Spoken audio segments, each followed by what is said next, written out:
Jdu podél vodící linie, čárka. Pamatuju si to, jako kdyby to bylo dneska. 2 schody s podestou, čárka. Vyšla jsem k autu, který jsem měla zaparkovaný u chodníku. Po pravé straně mřížová vodící linie. A tu to bylo prostě fakt bžik. Po několika metrech doleva schody, tečka. A najednou jsem mám politá kyselinu. Ty šance na přežití mi moc velký nedávaly. Když se mi to stalo, tak mi bylo 25 let. Vůbec jsem si to nepřipuštěla, že bych mohla umřít. Mě tohle udělal člověk, se kterým jsem chodila přes 2 roky a plánovala jsem s ním budoucnost.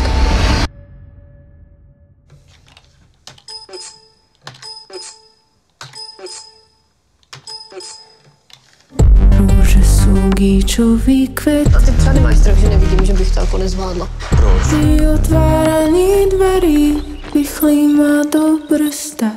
Někdo mi vyzal farbu z líc. Chceme prostě těma našima příběhama motivovat ostatní, aby to nevzdali a aby na to nebyli sami. Utěkla, zabral si, čo nepatří. Nikdy to nevrátí, odnáša do pekla.